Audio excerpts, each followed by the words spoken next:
विषय नहीं है। पंखराज बाबा कार्तिक उरांव जी की देन है कि ये हमारा केंद्रीय सरना समिति जो है आदिवासी समुदाय जो रूढ़िवादी परंपरा को मानते हैं उनके लिए बनाया गया, उनका संरक्षण के लिए बनाया गया।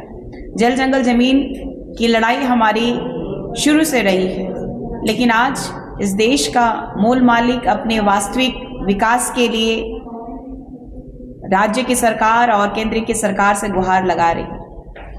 जहाँ की 5th शेड्यूल के तहत आने वाला झारखंड राज्य रूढ़िवादी परंपरा को मानने वालों का राज्य में 2017 में धर्मांतरण बिल लागू किया गया था। उसके बावजूद आप देख रहे हैं कि मिशनरियों के द्वारा एक मिशन चलाया जा रहा है धर्मांतरण कर, जो कि चंगाई के माध्यम से देख लीजिए, स्वास्थ्य के नाम से, शिक्षा के नाम से लोगों को छलने का काम जो है लगातार मिशनरियों के द्वारा किया जा रहा है, इसको रोकने के लिए। और ये माइनॉरिटी के लोग हैं, ये माइनॉरिटी का लाभ ले रहे हैं और आदिवासी का भी लाभ ले रहे हैं। ये दोहरा लाभ लेने का कार्य जो है इस झारखंड राज्य में कर रहे हैं। केंद्र की सरकार को सजग होना चाहिए। ये राज्य की सरकार जो है वोट बैंक की वजह से आदिवासी समुदाय का जो रूढ़िवादी परंपरा को मानने वाले लोगों का अस्तित्व में जो लगातार प्रहार जो है मिशनरियों के द्वारा किया जा रहा है, इस पे मौन रखा हुआ है। केंद्र की सरकार को हम लोग चेताने का काम करेंगे और आगामी 12 दिसंबर को राजभवन के समक्ष राज्यपाल को ज्ञापन दे करके इस राज्य की वास्तुस्थिति के बारे में केंद्र की सरकार, राष्ट्रपति महोदया एवं इस देश के प्रधानमंत्री जी तक हम लोग अपनी बात को पहुंचाने का काम करेंगे। और लगातार आदिवासी अस्मिता की इस लड़ाई में हमने देखा है कि आदिवासी समुदाय जो है आज जाग चुका है। आदिवासी समुदाय अपने हक और अधिकार के लिए आज सैकड़ों की संख्या में सड़कों पर निकल चुका है।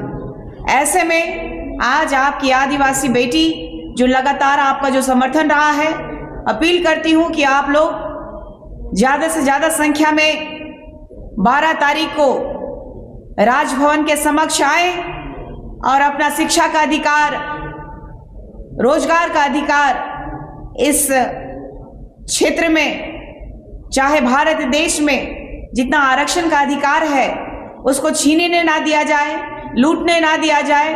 क्योंकि धर्मांतरित ईसाई हादर के माध्यम से चर्च में किसी भी समुदाय के लोगों को बपतिस्मा दे करके, गोत्र दे करके ये हमारे लाभ को सुनिश्चित तौर पे दूसरे समुदाय के लोगों को भी ईसाई कन्वर्ट करके आदिवासी का हक खाने का काम ये लोग कर रहे हैं।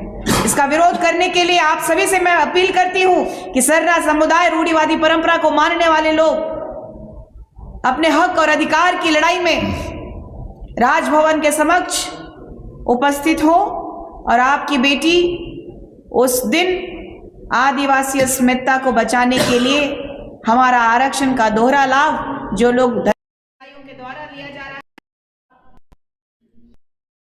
है, मुंडा की एक सबसे बड़ा कहना उसका बाल होता है। और मैं उस दिन केंद्र की सरकार को अपने बाल को मुंडन के माध्यम से उनको स्पीड पोस्ट करूंगी और हमारे समस्याओं से अवगत कराने का काम करूंगी।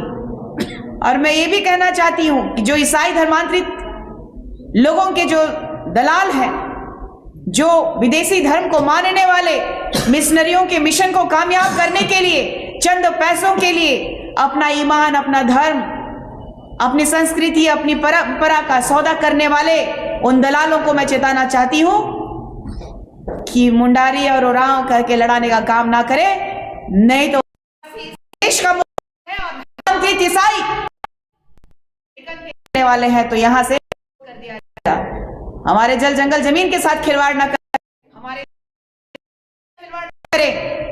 तो डुंगडुंग जैसे धर्मांतरित में आदिवासी मुंह तोड़ जवाब देने का काम करेंगे। आप भी आइए, क्योंकि आदिवासी कब तक नक्सल बनेगा। आपने पूरे भारत में हिड़मा का आपने देखा कि हिड़मा जो है आदिवासी बेटा क्यों नक्सल बन गया। हम संवैधानिक तरीके से केंद्र की सरकार तक पहुंचाना चाहते हैं। गलत रास्ते में जाकर के केंद्र की सरकार को आगाह नहीं करते, लेकिन गलत रास्ते में जाने के लिए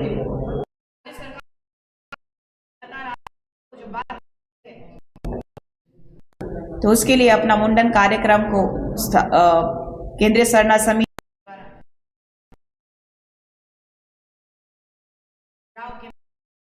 तरीके से उनका अपने बाल को समर्पण करके जो आदिवासी समुदाय करेगा। जोहार। चांद गांव में जो अभी चंगई महासभा चल रहा है उसके विरोध में आदिवासी वहां महारैली कर रहे हैं, तो आप लोग अलग से यहाँ प्रेस कॉन्फ्रेंस कर रहे हैं, तो ये दो गुट में क्यों? देखिए, ये गुट की बात नहीं है। आदिवासी समुदाय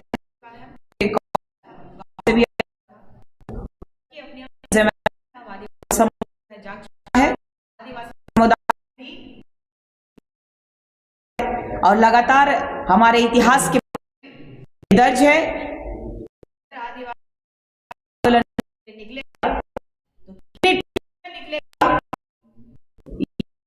लगा सकते हैं क्योंकि आपने देखा के लोगों के द्वारा में शामिल होने को लेकर इन लोगों का काम कर रहे थे, तो आदिवासी समुदाय ने अलग अलग जगह जिलों में निकल करके प्रदर्शन किया। और कि ये कुर्मी समुदाय भी जानता है कि आदिवासी समुदाय अगर एक मंच पे आ गया, जो लाखों की भीड़ एक जिले में दिखाई दी, अगर ये राजधानी दिखाई दी तो आदिवासी समुदाय नहीं पाएगा। कुर्मी समाज के खिलाफ आप लोग एकजुट थे, लेकिन जैसे ही धर्मांतरण और ईसाईयत का बात आता है तो दो गुट में बंटता दिखता है। एक गुट है जो कि धर्मांतरण करता है, वो समाज उनको लेकर क्या कि आदिवासी समुदाय जो है कि बेहद ही पिछड़ा हुआ है, चाहे शिक्षा की बात, चाहे लगातार आदिवासी समुदाय लोगों को दिया है द्वारा कि गांव में देखने को मिल रहा है कि धर्मांतरण कर रहे हैं, चौपाई सभा का विरोध कर रहा है। आपने कई जिलों में भी देखा है कि धर्मांतरण के जो प्रखरता से आए हैं लेकर के जेल भी भेजा गया है। 17 नौबत आ गई कि झारखंड में धर्मांतरण बिल लागू करना पड़ा। इसी कारणवश आज समुदाय जमीन को हथियाया जा रहा है।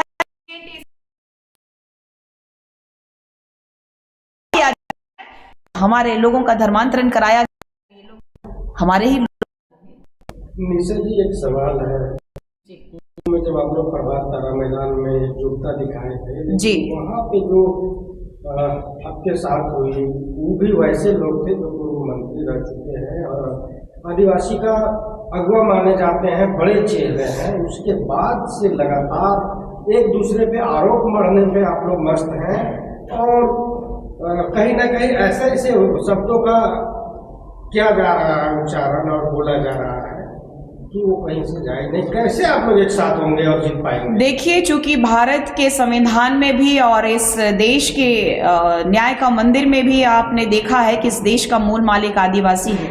आदिवासी एक ब्रांड है। आदिवासी बनना हर कोई चाह रहा है इस भारत देश में, और सबसे ज्यादा होड़ लगी हुई है इस झारखंड में।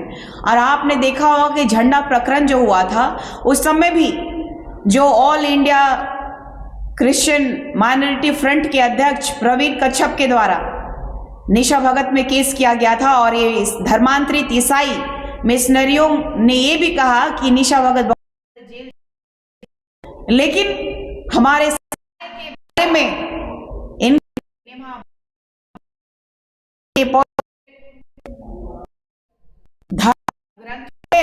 या तो फिर कई एक इनके चर्च के ठेकेदार जो पादरी हैं उनके माध्यम से कई किताबें ऐसे निकाली गई जिसमें हमारी संस्कृति, हमारी सभ्यता, हमारे पूजा स्थल को नष्ट कर देने की बात लिखी गई थी। मैंने इस पे भी केस मुकदमा किया है, और लगातार मुझे किस तरीके से इन लोगों ने लगातार गाली गलौज के माध्यम से, चाहे मारने का धमकी देने के माध्यम से, चाहे पुतला जलाने की बात की जाए, तो ये धर्मांतरित ईसाइयों के फेवर में जिनकी आप तरफदारी कर रहे हैं, तो हमारे समाज के भी कई ऐसे चंद ठेकेदार जो है मिशनरियों के हाथों में बिके हुए लोग हैं। तो मैं उनका विरोध करती हूँ, क्योंकि पंखराज बाबा कार्तिक उरांव जी के आदर्शों को जो भूल गए, वो आदिवासी समुदाय को भटकाने का काम जो किए, वो आज यही लोग फड़फड़ाने का काम कर रहे हैं। निशा भगत सच्चाई की बात कर रही है तो आज इन लोगों को मिर्ची लग रही है। आज तक अपने समाज को बचाने का ठेका इन लोगों ने क्यों नहीं लिया? मंत्री रहे, विधायक रहे, लेकिन हमारे समाज को गुमराह करने का काम लगातार इन लोगों ने, आदिवासी ठेकेदारों ने आदिवासियों को गुमराह किया। इसी वजह से आज हमारी वास्तविक स्थिति ये रही है। आदिवासी समुदाय अब किसी से ठगाने का काम नहीं करेगा। आदिवासी समुदाय जाग चुका है और किसी भी कीमत पर जो धर्मांतरित ईसाई हैं, जो माइनॉरिटी का लाभ ले रहे हैं, उन्हें आदिवासी आरक्षण का लाभ नहीं लेने दिया जाएगा। आर्टिकल 341 में जब एसी समुदाय को धर्मांतरित कर देने के बाद, अगर वो धर्मांतरण करता है ऐसे समुदाय, अगर मुसलमान बनता है, ईसाई बनता है, तो आरक्षण समाप्त हो जाएगा। तो आदिवासी समुदाय में क्यों नहीं? आदिवासी अस्मिता को लगातार हाशिए पे क्यों रखा जा रहा है? इसी का हम विरोध कर रहे हैं, डिलिस्टिंग का मांग कर रहे हैं। और आदिवासी समुदाय का जो रूढ़िवादी परंपरा को मानने वाले लोगों का जो आस्था है, उसको बचाने का काम हम कर रहे हैं। जोहार। एक और क्वेश्चन है कि आप लोग हमेशा ये बोलते हैं कि बहला फुसला के किया जा रहा है, उनका धर्मांतरण किया जा रहा है, तो रैली से क्या फायदा होगा? जाके समाज में आप लोग जागरूकता फैला सकते हैं। अगर रांची में आप महारैली करते हैं तो इससे गांव को क्या लाभ मिलता है? गांव में जो रह रहे हैं आदिवासी समाज, उनको तक क्या मैसेज जाता है इससे?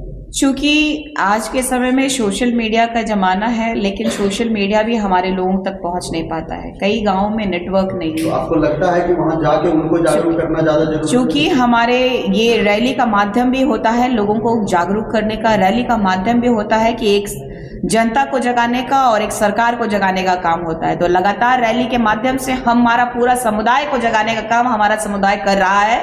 और मुझे पूरा यकीन है कि हमारे गांव-गांव के लोग, मुझे लगता है जिस तरीके से हम लोग यहाँ शहर में बैठ करके जिस तरीके से उलगुलान किए हैं, हमसे कई ज़्यादा उत्साहित गांव के लोग हैं। और उनका भी मानना है कि हमारे समाज को बचाया जाए और हमारा समाज जो है रूढ़िवादी परंपरा को मानने वाला संस्कृति बच सके। और हमसे कहीं ज़्यादा अहम भूमिका फ्रंट लाइन पे गांव वाले निभा रहे हैं। मुझे लगता है कि हमारा समुदाय जो आदिवासी समुदाय है, वो आने वाला समय में अपना हक अधिकार लेके रहेगा। इस भारत के संविधान में जो अंकित है, उसको भी परिवर्तन करने का काम और इस सरकार को चेताने का काम जो किया हमने, इस सरकार में लग रहा है कि और न्याय व्यवस्था जिस तरीके से आदिवासी समुदाय की बहन बेटियों पे जिस तरीके से लोगों के द्वारा असंवैधानिक जो बातें कर रहे हैं लोग, तो मुझे लगता है कहीं ना कहीं प्रश्न चिन्ह बनता है। बता दे रहे हैं कि बिरसा मुंडा भी क्रिश्चियनिटी मानते थे। देखिए, ग्लाक्सन डुंगडुंग जो है आदिवासी समुदाय को गुमराह करने के लिए मिशनरीज के द्वारा एक मिशन चलाया जा रहा है। उस मिशनरीज का वो दलाल है। आदिवासी समुदाय को लगातार फेक न्यूज के माध्यम से गुमराह करने का काम कर रहा है। ये राज्य सरकार का उनमें संरक्षण है। ये राज्य सरकार जो आदिवासी हितैषी अपने आप को मानता है, तो ऐसे ही ग्लाक्सन डुंगडुंग जैसे जो मिशनरीज के दलालों को संरक्षण देने वाला ये वर्तमान का हेमंत सोरेन सरकार है। मैं केंद्र की सरकार को चेताने के लिए मुंडन का कार्यक्रम रखी हूं कि हमारी आदिवासी बेटी जब मुंडन करेगी तो कितना ये लोग शर्मसार होंगे। क्या आदिवासी बनने के लिए, आदिवासी अगर पैदा हुए थे तो कौन सी ऐसी मजबूरी आ गई थी कि इन लोगों को धर्मांतरित करना पड़ा, विदेशी धर्म को मानना पड़ा, विदेशी धर्म के लोगों का प्रचारक बनने के लिए चंद कौड़ियों में अपने लोगों का संस्कार को बेचने का जरूरत पड़ा। तो ऐसे ऐसे धर्मांतरित ईसाइयों से ये निशा भगत डरती नहीं है। और मैं जानती हूं कि इन लोगों ने जो मुझ पे केस किया है, तो इनके केस पे भी फर्जी केसेस से डरती नहीं हो। जिस तरीके से ये लोग फर्जी अपना संस्कृति सभ्यता को छोड़ करके धर्मांतरित करके विदेशी धर्म को अपनाए हैं, तो प्रश्न चिन्ह जो उरांव समुदाय पे लगा रहे हैं कि रोहतासगढ़ भेज देने की बात कर रहे हैं, तो मैं कहती हूं औकात है, दम है तो हमारे पहान राजा को एक तरफ बैठाऊंगी, पहान मान की मुंडा, और एक तरफ चर्च के फादर, और जाके बुलाइए पोप को बुलाइए, वेटिकन से, रोम से बुलाइए। पता चल जाएगा कि आपकी औकात क्या है, कि आप आदिवासी हैं या फिर विदेशी धर्म को मानने वाले दलाल प्रवृत्ति के ठेकेदार जो उनके मिशन को सक्सेस करने के लिए भारत देश को बर्बाद करने के लिए एक साजिश रची जा रही है। इतना ही कहूंगी कि होशियार रहिए, आने वाला समय में आप लोगों के मंसूबों को तोड़ने का काम एक केंद्रीय सरकार समिति करेगा। जौहर।